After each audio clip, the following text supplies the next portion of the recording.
I hope you guys enjoy the episode brought to you by our sponsor, Blinkist. Go to Blinkist.com/impact theory to get 25% off a Blinkist premium membership and a 7-day free trial. All right, enjoy the episode. Hey everybody, we just hit a major milestone. We crossed 2 million subscribers on YouTube. We obviously could not have done it without you guys, this amazing community which has been there for us from day one. And speaking of day one, hitting this milestone made us all think about our very first guest ever, the extraordinary Michael Strahan. And to honor the crossing of the 2 million mark, we're going to re-air the episode where Michael and I talk about how to build a winning mindset, how to cultivate real happiness in your life, and how to always, and I mean always, do the work. All right, without further ado, I bring you NFL Hall of Famer and host of Good Morning America, the one, the only, Michael Strahan. How you doing, man? Good to see you too. Thank you for having me. Oh yeah, how have you been? Oh, I've been great. Busy, but good. Really, you? A little bit. How often do you go back and forth coast to coast? Every weekend. That's From crazy. September through basically February till Super Bowl. Every time I get on a plane and I have to fly like 2.5 hours and it's 30 minutes delayed and I'm all pissed off, I think Strahan is doing this literally every weekend. But it's good for me because, to be honest with you, it's the most quiet, peaceful 6 hours coming this way of my week. Right. So if I want to be on the phone, if I want to do email, if I want to do that, I can. But if not, if I want to take a nap, which is mostly what I do, then I can do that. But that's why I don't complain too, because my father worked really hard. And if my biggest complaint is being on an airplane and sleeping, Right. then I got a problem if I'm complaining about that. So I keep everything in check by thinking back to how hard and how realistic life is and how, I've been very fortunate. I don't take it for granted. Yeah, you're super thoughtful. Like you really think about shit like pretty deeply. I mean, you go into some depth about like the neurochemical cascades and how to manipulate them and life philosophies, and very specifically like not just because you've got this concept from your dad, I believe, of it's not if, it's when. Yeah. Which, okay, most people leave it at the platitude, but you went a lot deeper than that. Walk us through that philosophy. How do you bridge the gap from if to when? I think I actually got that from my dad without even knowing. I don't even know if he knew what he was doing. My dad, I think it is, he's just a hard driving person. He grew up with nothing in the backwoods of Texas and Weirgate, Texas. I don't even know if the town exists anymore. And he decided to leave, and he went into the Army and just enlisted. And he was a soldier for 12 years. And he realized, I can't be what I want to be. I can't be an officer. I can't really advance without an education. Right. He got out of the Army. After 12 years, had 5 kids and me on the way, went to Prairie View University and went into the ROTC program. They called him old man. You can't do this, you can't do that. And he graduated magna cum laude of the ROTC class. And so I can't tell him what I can't do. Right. Because he's been in a lot tougher situations than he's done it. And I just remember as a kid, working out and doing all those things with him, because I started to work out when I was 13 and a little chunky. And my brothers called me Bob, which is, of course you read that in the book, Bob, which meant booty on back. And they would say, you can grab your wallet over your shoulder, you don't have to reach behind you. And it hurt me, man. I'm 13 years old, I was crushed. I'm the youngest of 6, and the youngest of 4 boys. And I bought the Jane Fonda workout book, and I started doing the leg lifts and the butt kicks. My dad saw that, and he said, hey, we can go to the gym. And he would read muscle and fitness magazines and all these workout magazines, and he would write out programs, and we'd go to the gym, and you have to write how many reps and how much weight, and he kept a meticulous log of things. And I didn't always want to be there. Yeah, sure. But he could tell.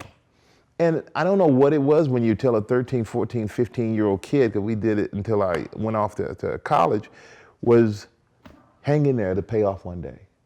Now he's telling this to me, and I'm living in Germany. Right. It's not like I'm in the States and I played football and it's like, oh, next year you're gonna have a great football season and then you can get a scholarship. It was, just hang in there, son, it'll pay off one day. Right.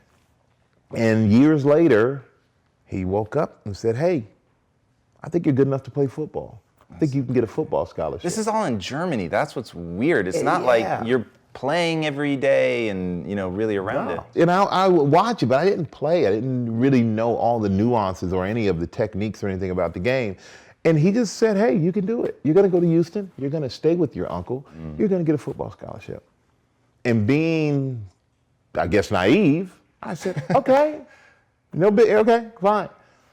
On the plane, I go jump, see my uncle, stay with my uncle for 5 months, play 1 year football in high school at Westbury High School in Houston, got 1 scholarship to Texas Southern University, didn't care where it was, my mission was accomplished, and I went back to Germany that December and I graduated high school over there. And my dad never told me if, he never doubted me. He said, you're gonna do this and you can do that. From a kid until we won the Super Bowl, until all these things that are happening now. He's never doubted me. And I don't know if it was by design. I don't know if he sent me to Houston because he just was too cheap to pay for college. But it worked out. And my mentality, and I have adopted that for myself and with my kids. It's not, if you really want something bad enough, right, it's not going to be easy. And you can see where you want to go. But there are so many things you're going to have to go through to get there. But truly, if you focus and know where you want to end up, you'll be there. It may not be at the exact time you want, which is now kind of immediate for most people, but you'll eventually get there at your time when you're supposed to. Yeah, it's such a powerful belief, and you talk a lot about that in the book. And so I judge books in a very critical fashion, which is either the information is usable or it's not. And then if it's usable, if I do it, will it work or not?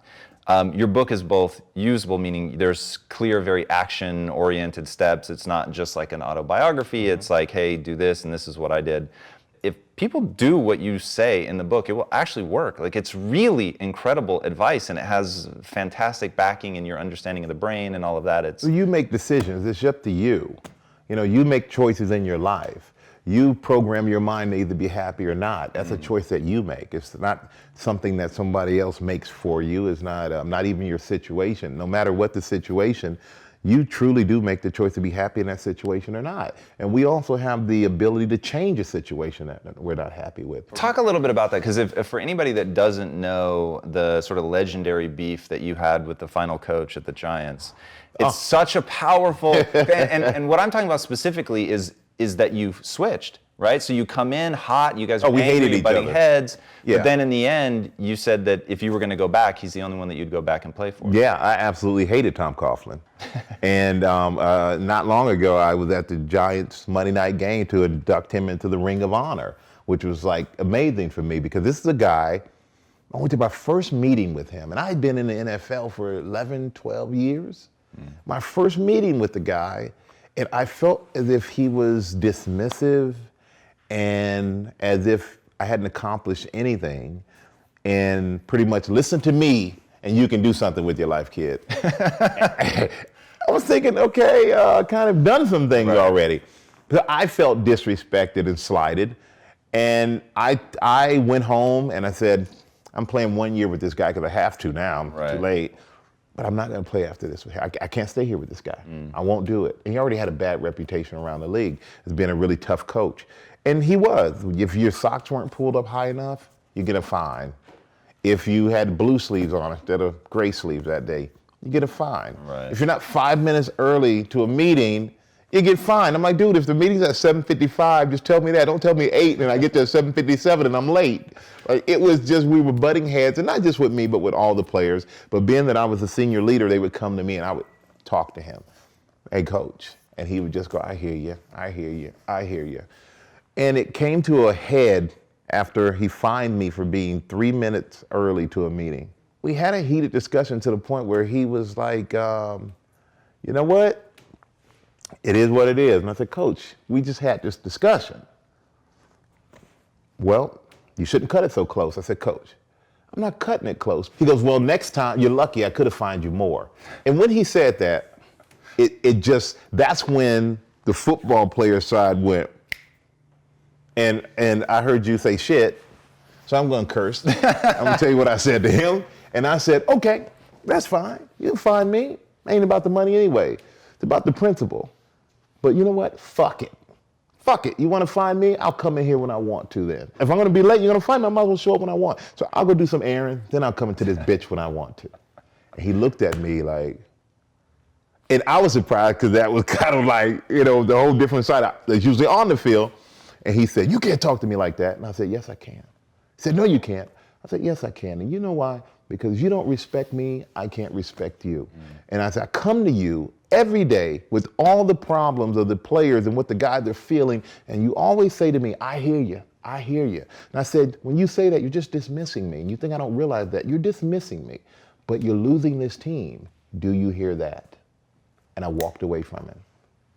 And ever since that day, our relationship has been like that. It's as if we two dogs circling around to see who's gonna jump on each other, and we finally got into a scrum, but we came out of it with an understanding that we both wanted the same thing, and that was to win. Once we really looked at it deeply, we both wanted to win. And I was so happy to see him change, to the point where it made me change and realize that if you both had the same objectives, you just have to find a way to make it work to get there. He loosened up his stance with the players. We loosened up our stance with his rules as far as we were more attentive to them, and guys felt like we weren't fighting against the rules. We were fighting the opponent on the field, where before we were fighting his rules instead of focusing on who we were playing that week. And he became a coach who would come in and tell jokes and give you a hug and tell you he loved you. And before, he was not that guy. Yeah, and I've heard you tell stories about, it was sort of the insight of seeing him with other kids, players' kids, his own grandkids. Kurt Warner. Like, what the hell? Kurt Warner, on the day off, the quarterbacks, they go and they pick up the game plan, and Kurt Warner, our quarterback at the time, went in to pick up his game plan with his kids. He goes into the quarterback coach's office, and when he comes out, Coach Coughlin is on the floor with his kids outside the office playing. And it's like, why don't we as players see that compassion, that side of you? Because it's definitely there. We see you with your grandkids sometimes, but it was amazing to see him do it. And he learned how to transfer that over to us as adults. And we in turn learned how to, give him everything, because as a coach, the toughest thing and the thing I loved about playing, and the one thing I love about work and working with a lot of people, is the leadership aspect.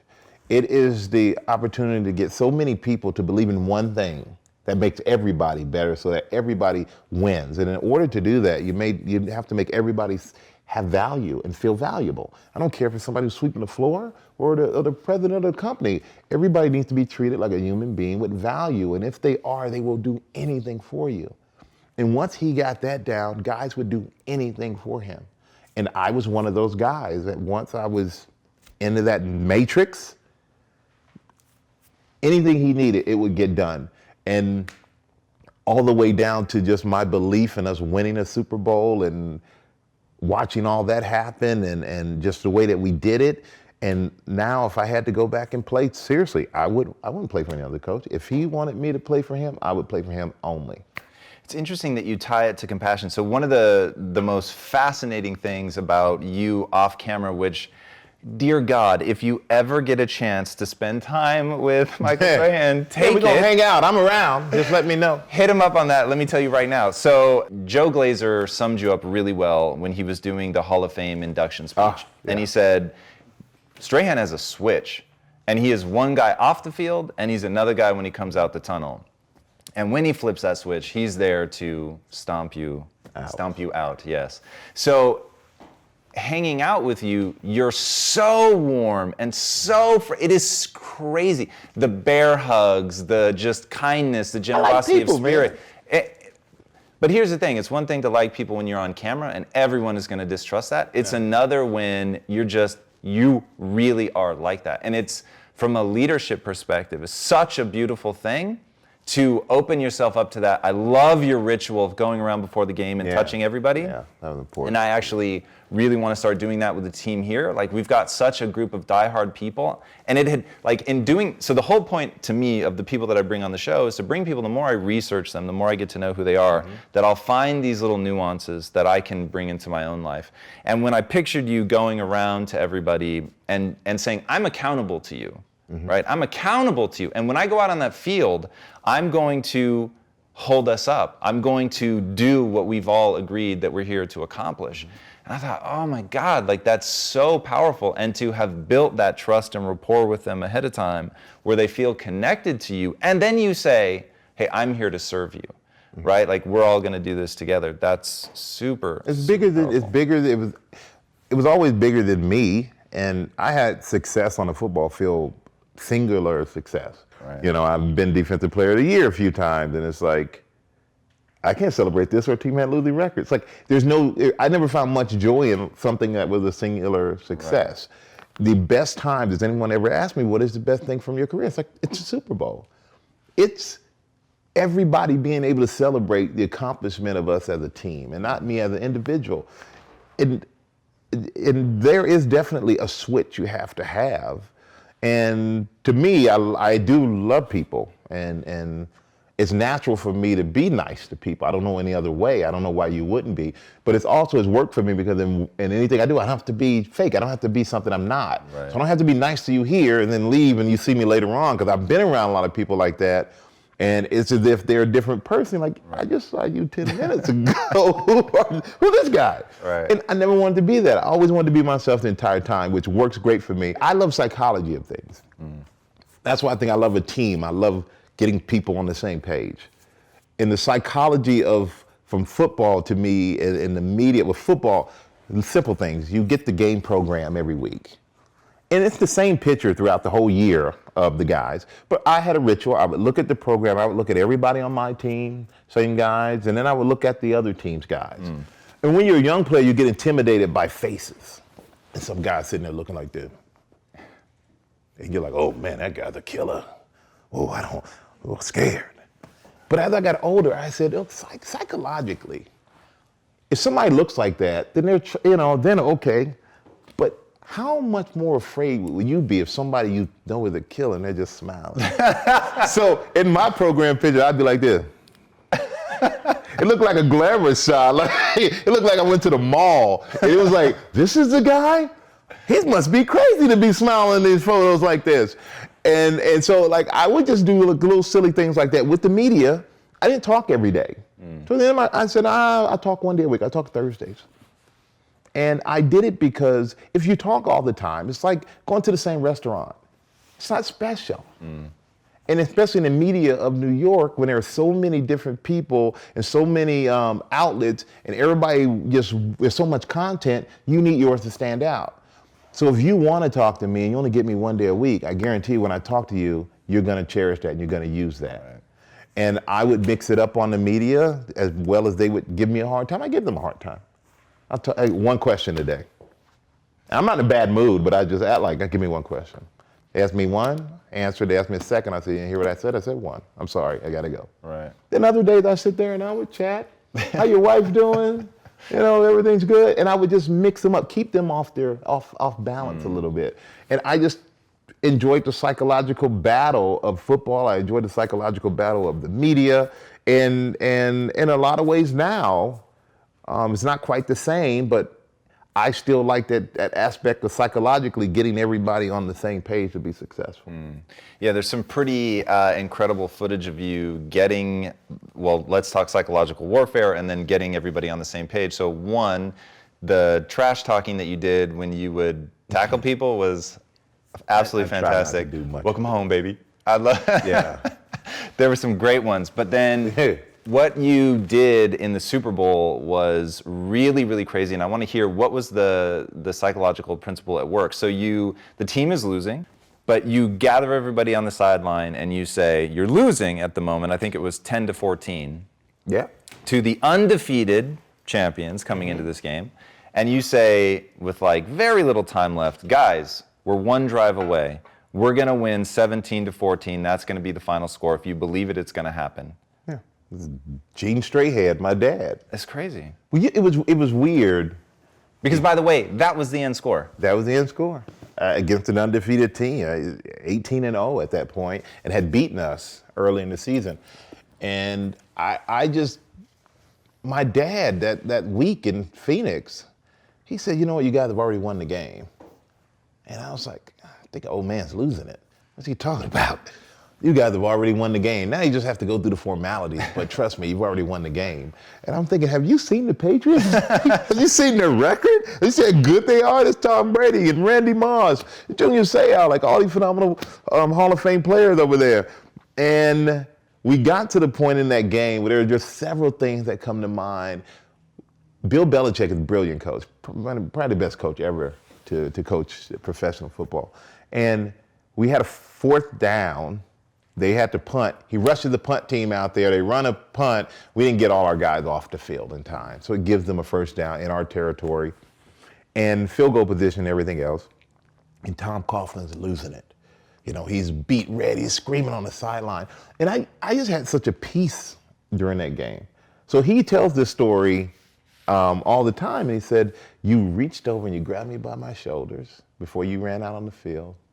And you smiled and said, Coach, don't worry, we got it. And we go out, I actually got a sack. That's the sack I got on that drive, moved them out of field goal position. They didn't score any points. And that was just like the peacefulness of the game. So when we came to that point in the 4th quarter where they scored, and they went up 14-10, it was like, you know what? If Dad said we're gonna win, damn it, we're gonna win. Now, I'm not on offense, I can't do anything about it, but I'm gonna go over here and talk to the guys who can. And we're in this together. Our journey to get there has been too great to end like this. I mean, we're here for a reason. There's something special about us being here because we were not supposed to be here. And I went on and said, 17-14, fellas, will be the final score. Believe it and it will happen. 1 touchdown, we'll be world champions. Believe it and it will happen. And we won 17-14, and I retired after that. What I love about stories like that from someone who has built their career around hard work, discipline, watching more tape, putting in more hours, running the stairs more often, is that the lurking behind the believe it and it'll happen is psychological principle, for lack of a better word, right? Mm-hmm. So it's, what are the things that you do on a regular basis from a routine perspective to build that mindset, to know that you've put in the work, that you're able to execute, and essentially not get in your own way? You know, I think we doubt ourselves more than anybody else ever doubts us.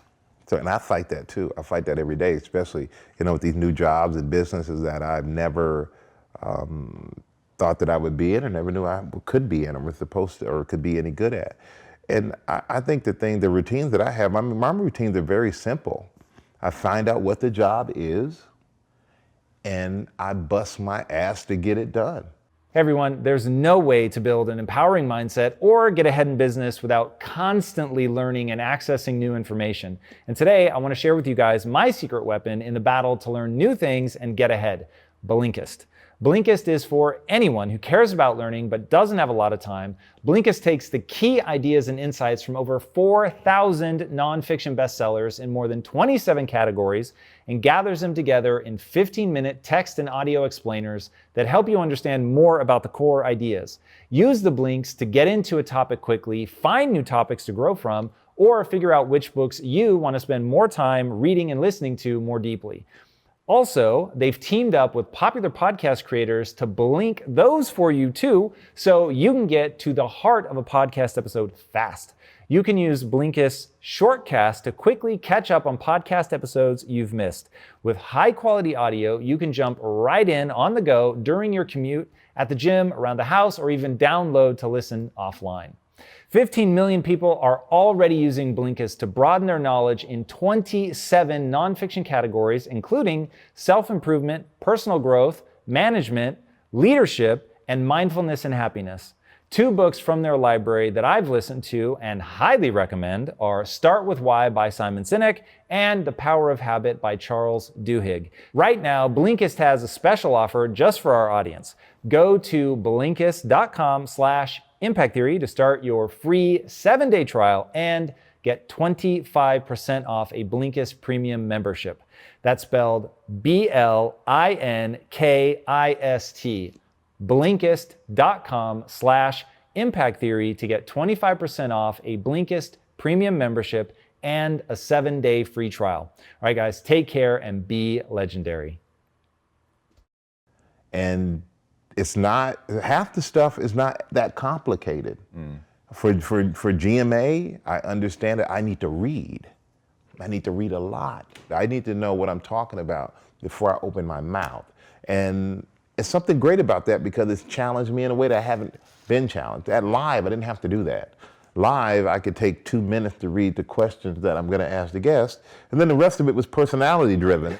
So I could get away with just, being there and just being, I guess, joyful and entertaining. Where GMA requires some of that, but it requires for you to have some knowledge on different things. And that's what I love about it. It takes me back, to be honest with you, to football. And it relates to football to me because not growing up playing, I was still learning my 15th and final season. Right. I never got bored with the game. And that's how I feel about GMA. I don't think I'll ever get bored because every day is so different. And every day is a challenge. And so for me, it's about just studying and knowing what my job is and knowing what my job description is and knowing what I can bring to the equation. And the toughest thing, going to GMA for me was figuring that out because you have George, you have Robin, you have Amy, you have Lara, and you have people who have been established on a show that has been established for a long time. And how does my personality fit in? So it's been like, running into a wall here and there until I can find, okay, I fit into that slot. Now let me find the next one. And it's a work in progress. I work every day. The wheels are spinning in my head as I'm sitting there with the camera on my face and I'm talking about how to be myself within a situation that you usually don't have a chance to inject personality into, but that's what they want. And but it's been a challenge, but it's been fun. It's been exciting. And I wake up every day and I love being there and I love making the people around me happy that I'm there. That's important to me too. Yeah, that was really neat. So going from part-time to full-time, you do the first day, and I remember one of the first things they said to you, I forget who said it, but she said, we're all looking forward to our morning kiss on the cheek. And she said it so warmly. It was like for a second, she was not a TV personality. Yeah. She was your friend, and she was super stoked that it was like going to be, this like slumber party every day that you guys were going to get to be able to hang out. And I thought, wow, that's so cool that you're able to have that. And I'm a routine person. If I take my wallet out of my pants at night, I know where I put it. Yeah. That way I know it's there. I know, where's my wallet? Where are my keys? I'm not that guy. But I'm also a routine person in terms of when I go to work, good morning. Very simple words, not hard. I'm joyful and happy to be there. I'm gonna be the same. I'm gonna, good morning. I talk to everybody and certain people. I know there's a connection when you gotta, right. Good morning, shake somebody's hand, or you walk by and you give them a tap on the shoulder. Like those things are important. Because when I was a kid, I was washing dishes, I was cutting grass, I was a mover, and you were unseen. You were very unseen and unappreciated. And in some ways, talked to as if you weren't, not only say we weren't human, but you just were below, at a level below. And that has always bothered me. And to this day, it bothers me to think about that. Because I remember when that was happening, thinking to myself, you think this is where I'm gonna be. Right. This is just what I gotta do now to get where I'm going. And I didn't necessarily know where I was going, but I knew it was not gonna be there. And so it's very important that when I walk in, there's one particular security guard who, he just, every time you walk in, and now I say, good morning, how you doing? Hey, bud, have a good day, everything else. And now when I walk in, hey, Michael, how you doing? Like it totally changed, and I see he's happy when I walk around that corner, and just because he feels valuable, man. And that's so important to me because you get so much more out of yourself and so much more out of people because you're in an environment you created. Right. You created happiness because you want to be happy and you want to be around happy people. And sometimes you gotta bang your head against the wall to make it happen, but you have to be consistent with it and you have to be persistent with it. And if you are, then people come around to that. And then people can trust you because they know what they're gonna get. One of the worst things is to be unpredictable in terms of your emotion or the way that you approach people. Because that makes people, I don't know what I'm gonna get to that. The uncertainty. Never wanna be that guy. I wanna be the guy that you know what you're gonna get, unless you were a reporter when I was a player. And but you know what you're going to get, and you know what you're going to get is going to be genuine. Right. It's going to be honest. It's going to be real. It's going to be sincere, and you're going to get everything I have to make this work. And in some ways, I'm a perfectionist at work. If I mess up one word or not think of something, I don't watch myself on TV for that reason. Half the time, it bothers me, because they, oh, that was great. And I'll go, damn, I missed that. Yeah. I see Trust it. me, I know exactly how you feel. No, for real. And so going back to what you were saying about creating happiness, which is an incredibly, really, really important concept that I hope everybody is listening to. Once you understand it's a creation, once you understand it's neurochemistry, once you understand that that's something that you can craft and control, everything in your life changes. Yeah. Once you realize that it's all a construct, right? That you can shape it, then you realize that you're awake in the matrix. And that was the first thing that you and I connected over when we first met. And I don't even remember why I brought it up. I guess because I'm so obsessed with the Matrix. I bring it up to everybody, but I'm literally wearing this shirt in your honor. The Matrix was the documentary. Because that was my movie, man. You said it impacted your football career. Oh my God, did it ever. It was weird. That movie, everybody watched it, they talk about how great it was. And I'm one of these guys, you tell me how great everything is, it can't be that good. And I wait. So I didn't see it until it was on like one of these cable channels. And I'm watching it, and that point where he gets shot, and you think he's dead, and then she believes in him, and she kisses him, and he comes back, and then Mr. Smith turns around, and they shoot at him again. He goes, no. Yeah. Stop, whatever. And he takes the bullet, and then and Lawrence Fishburne goes, he is the one. He believed in himself. He didn't limit himself. He limited himself up until that point. And I used to think, oh, I get a sack. Oh, I got a sack. Okay. Oh, that's good. I don't know if I can get another sack. Oh, man. Oh, I get 2. Oh, I don't know if I can get 3. And I started, why can't I get, why say 1 is enough? Why am I limiting myself in anything I do? And as a football player, it changed me. I set the sack record that year. I didn't have a sack the first 3 games of that season. So to get all those sacks, it was in 13 games.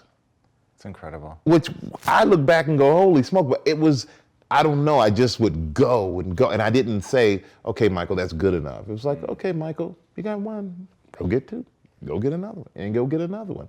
And that movie taught, just truly, that moment, it was like, I see it now and I smile because it just makes me realize we limit ourselves and why. Yes. You hold yourself back when there's no reason to hold yourself back, because there is no reason, as a friend of mine told me, Mike, he said, Michael, there's no reason that a black man with a gap tooth in his mouth who can't say the letter S without spitting on people should be on TV talking for a living. And he's 100% right. So I have proven that the Matrix works. Anything is possible. That's awesome. That's your version of, stopping the bullets. Yeah. I like that. I was watching that clip today. I was thinking about you. I was thinking about the Matrix, and I put that clip on where he says, "Are you telling me I can dodge bullets?" "No, Neo. When you're ready, you won't have to." Oh, like that. Like, I know what a nerd I am. Like, I totally get that. But like, I geek out to the shit. And the funny thing It is, gives me chills. Even you say that, it's like, oh, you're bringing it back. Oh yeah, as you were saying it, me as well. And the funny thing is, so people look at you and they think, oh, it must come easy for him. He must not have a problem in social situations. All that's on the football field. Oh, he's just a big tough guy. So yeah, of course it's easy for him.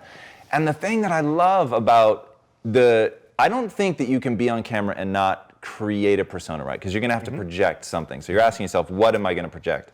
But I love that you have clearly made the demand that the thing you project has to actually be you. And so you're so honest. And for someone like me who has spent so much time like, am I the only one who's afraid of shit? Like, what is going on? Like, I have to overcome this all the time. And so people always say to me, like, oh, you must be really relaxed in front of the camera. I'm like, I am literally like freaking out every time before I do one of these shows, like the 10 minutes leading up to it, thinking, God, am I gonna be able to pull it off this time? Or is this the one, right? Imagine doing that every day. Yeah, it's That's me every day.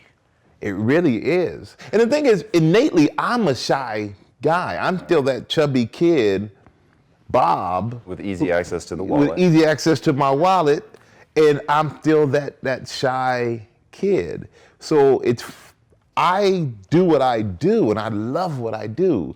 But the second that is over, and I'm like walking down the street, and people go, Michael, it makes me want to curl up like that 13-year-old kid again. Right. And I don't know what it is. When I played football, I played when I was 7 and 8 years old, and I was a good player, and I cried the entire game.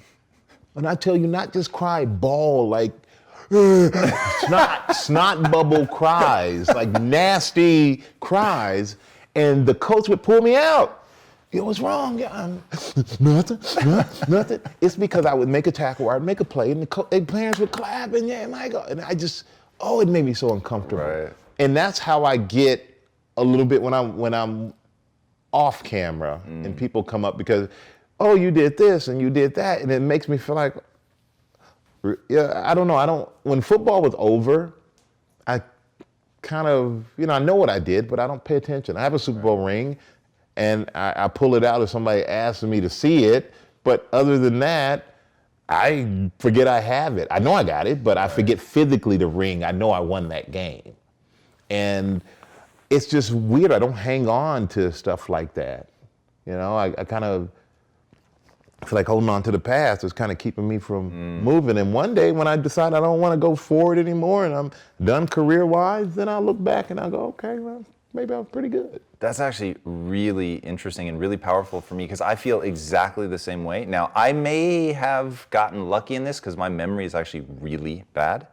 Your memory's bad? Oh, my friend, I'm telling you. So, and this is one of the, like right now you're doing that thing that people do to you and you fucking hate. So how am I able to do this? Because I work my ass off because I understand that my memory is bad. Everybody thinks if everyone would think, like for even me, and I'm knowing you, I would think your memory is fantastic. So let's say I want to remember 10 amazing facts. I know I only remember 10%. So now I got to read 100 fucking facts. That's literally my life. Like part of the reason I read as voraciously as I do, the reason I take notes, the reason I record voice memos, the reason that I go back over this stuff is because that's what I have to do to make it usable, right? Yeah. So for me, it's all about usability. Like what is this company, the aim of this company, the aim of this show is literally to get people out of the matrix. But you have to understand what that means. Getting someone out of the matrix is simply to get them to stop saying, I got one, I guess I can't get 2 sacks. Yeah. That's it. Yeah. Like once you do that, you're out. The limit. But you have to, I have chills on my face. Just because this shit, like, yeah. But everyone thinks it's easy. Everyone thinks you're not scared. And I tell you, and everyone thinks you haven't had failures, or I've had plenty of failures. But I don't look at failure. I've never looked at a failure and said, woe is me. Oh, I don't know. I'm just programmed to say, it didn't work. Okay, let's go. Next thing, work harder. Figure something else out. Yes. Keep going. I'm not programmed to go, it didn't work out, and let me contemplate and feel sorry for myself and, and go over here and get sympathy. I don't know if it's the way I was brought up or if it's from the business of football where it's a win or lose. Right. It's like success or failure. And if you lose a football game, I don't have time to think about how I lost it and what I did wrong, because if I'm doing that, the guy I'm playing next week is getting ahead of me. So I got to worry about what's coming up next and push for what's next and get better for what's next. Not get better for what's not worry about what I wasn't good enough for in the past. Right. And I've done sitcom fail, business stuff fail. But you figure it out. Life is about figuring it out. Life is not going to be perfect, and if you expect it to be perfect, you're fooling yourself. And a perfect life without a challenge is not a perfect life. It's a boring life. Boring. Did you see the movie War Dogs? Oh, the gun runners? Yeah. Yeah, I did. All right, there's a great line in there, which they don't intend this way, but when you were talking, it really hit me. They say, the money's made between the lines.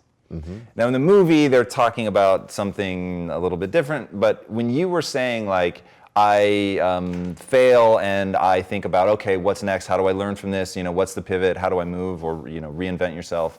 That's the money. Like if people want to know how you've had such astronomical success in so many crazy different arenas, it's that when you said life is about figuring it out, I was like, no one's gonna write that down. Like people at home, and I'm putting a fucking pin in it, so people will write it down, because once they get that the magic of Michael Strahan is that you take the time to assess and figure it out, like you were saying with GMA, and watching you on GMA has been so cool to see you really changing from what you were doing on Live with Kelly and Michael, like what you were calling it was personality, roll up and shine. Yeah. And then now this, I see you, and you've talked about it, and you talk about it in the book about, I wanted a challenge, and I needed to know, am I saying no to this because I'm scared? Mm-hmm. Because if that's it, then I'm going all in. Because fear is something that you can overcome and figure out. That to me, like, yeah. The juice is worth the squeeze, right? Yeah, the juice is worth the squeeze. You read that book. But I definitely was scared. I did more than read that book, just to be clear. I have notes upon notes of that book. It is really powerful. Thank you. So I was blown away. Thank you. So good. Well, the mission accomplished then, and I don't know, man. You talk about all the accomplishments and stuff, but for me, I really haven't done any much. Like I feel like I'm just starting. I love that. And tell me if this is true. The reason that you feel like that is because you're always looking forward, you're not looking back, and you're always putting yourself in a situation where you're a little bit sucky. And your goal is to rapidly stop sucking at that. But by the time you're good at that, you're already looking at the next thing that you're a little bit sucky at. And the cycle repeats, right? But that's how you escalate. Mm-hmm. So when you and I went and we met your mutual friend, or your friend, who, what he does with homes is unbelievable. Yeah. It is on another planet. And you and I got in the car and we're like, there's levels to this shit. Yeah. Because it was like, what is happening? Like, we thought we were doing all right. Yeah. There's some levels to this shit for real. It was bonkers. But I felt in that moment such a kindred spirit to you, because I did not look at that house and go, I can't have it. I looked at that house and thought, what do I need to do? What's next? Yeah. What situation now do I have to put myself in? Like, what is that construct? And I think of that, going back to the Matrix, I think of that in sort of all aspects of my life, like, what's that next thing? And thinking about what you're doing, the partnership that you have with JCPenney, like, how'd you have the guts to kick that off? Fashion to true entrepreneurship. It's no longer personality driven. Like, your stuff's gonna live and die. Yeah. Is that next phase for you? Well, you and I are very similar in that too. That I don't look at something and think it's unattainable. I look and I go, okay, I got to work a little harder if that's something I want or something I want to do. And JCPenney was a perfect example. It's the collection, which is suits and ties and everything you need to look sharp, like, and when I'm on GMA, everything I wear there. Fox NFL Sunday, everything I wear is that. Everything the guys on Fox NFL Sunday wear is really my line, yeah. Wow. And Troy Aikman and Tony Gonzalez, so it's really something.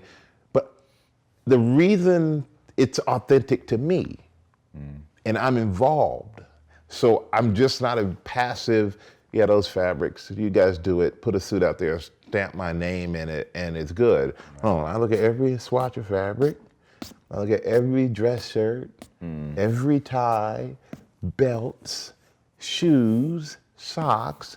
It's exhausting, but it's necessary, because I know people who work really hard with me on that, and I want them to know that I'm as engaged as they are. And from the marketing of it to who we're gonna pick the model in ads, the direction of that. But for us, we were so happy because it was a start. It was a start, and I think we started maybe 200 stores just to get a little feeler. I look back now and I think, wow, it's only been like a year. But we've been successful enough that we're in 500, and then now we're going to 600. A year ahead of schedule. And then we kicked off MSX, which was like, fleeces and casual and like athleisure wear. So we kicked off a whole nother line with them. Then Athleisure? Athleisure. It has just completely evolved into this thing that is like, hey, why not? Right. Why can't we? It's authentic to me. I don't do it, not wear it. I don't do it and you don't see me in it. I'm in it every day. So I'd rather be authentic, and everything that I do and everything that we do as a company with we do that is authentic to whoever we are putting into positions, including myself, that people can stand behind it because they know that's really you, and that's important. Yeah, so a lot of entrepreneurs watch this show, and there's two things you said there that I think are incredibly, incredibly important for entrepreneurs to understand, and that's one, that one of the defining characteristics of being an entrepreneur is dealing with the mundane.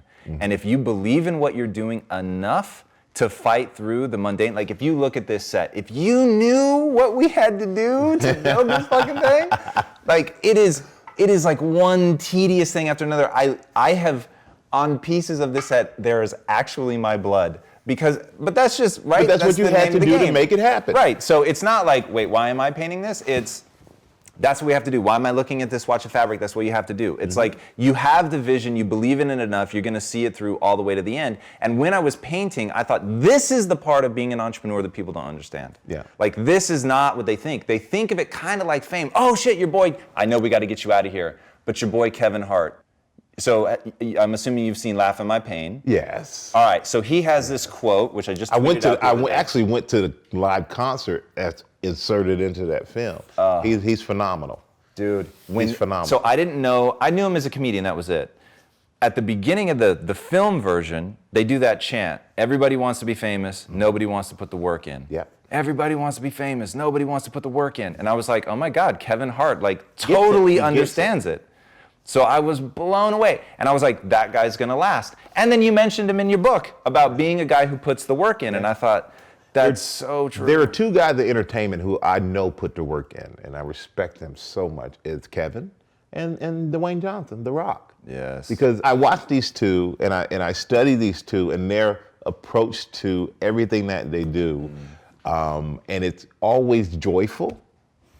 It's always, they have so much energy and so much conviction about what they're doing and a belief. Yeah. And I'm feeding off of them, even though I'm in a totally different business, because it keeps me going to the point of where they'll say, man, you work too hard, man. I'm like, what are you talking about? You guys are working. So I think we all kind of feed off of each other to push each other, even though we're all in like different spaces sometimes, to be successful unbeknownst to the other sometimes. Right.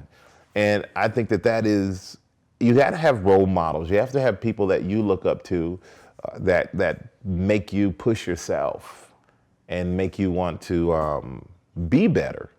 And when it comes to business and you're talking about painting on this set and doing all these things, if you do something and your name is on it, your name is right there. If it's not successful, who's gonna get blamed for it? Right. You. If it is successful, who's gonna get credit for it? You. And I found that if I'm going to get blamed for something, because it's happened before, that I didn't really put everything into it, I'm pissed that I'm being blamed for something failing because I didn't put all the work into it. Right. But yet, for me, if I'm getting all the credit for being successful, and I know I didn't put anything into it, I feel like a fraud. Right. And you gotta put up with that for yourself. And maybe some people are comfortable with that. I'm just not comfortable with that. Right. So that's why all the businesses I like to be a part of, because I don't want to feel like a fraud. I want to, if someone asks me about it, I want to talk to you about it, I'm real. I don't have to make up some story and then go home and go, oh, boy, I sure had to lie about that. It's not a good feeling. So if you're going to get blamed for failure, accept it. Hey, I put everything I had into it. It failed. Move on to the next. But I know I busted my ass. And if you're getting credit and everybody getting credit for success, you can feel good because you truly have been a part of that too. And that's something that keeps me involved in everything. And like I said, The Rock and Kevin are like bust your ass workers, man. I appreciate that. Yeah, no kidding. Like you. Thank you. All right, one last question. What's the impact you want to have on the world? I don't know. The biggest thing for me, to be honest with you, is just, it's like my kids, making them proud, letting them understand about hard work, respect, for not give me respect, but how to respect people, and just to be nice people. And that's really my main focus, is to, make sure that when I'm gone, more people are happy that I was here, and that they don't show up at the funeral to make sure I'm really dead. That's it. That's awesome, man. Thank you so much for Thank coming you, on, man. brother. It was such a Love pleasure it. to have you here. Great time. All right, guys, this is somebody that you are going to want to dive into in a big way. You're going to want to learn as much as you can. You are definitely going to want to start by reading his book, Wake Up Happy, which is the perfect title. He talks about happiness is not a test that you take once and then it's done. It's this ongoing pursuit.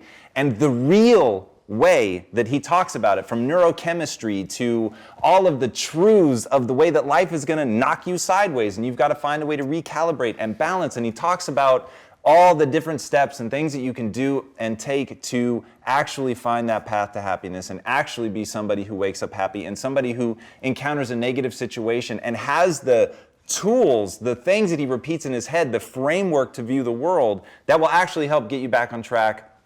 It is super powerful. You would love it. Watch his induction into the Hall of Fame speech. It is him in a nutshell, from both the just joy of life to loving the sound that another grown man makes when you tackle him and you hear the breath escaping his body. It's hilarious. You have to hear it. It's an amazing story. And guys, you can join Michael on Sunday, February 5th, as NFL on Fox covers Super Bowl 51 live from Houston.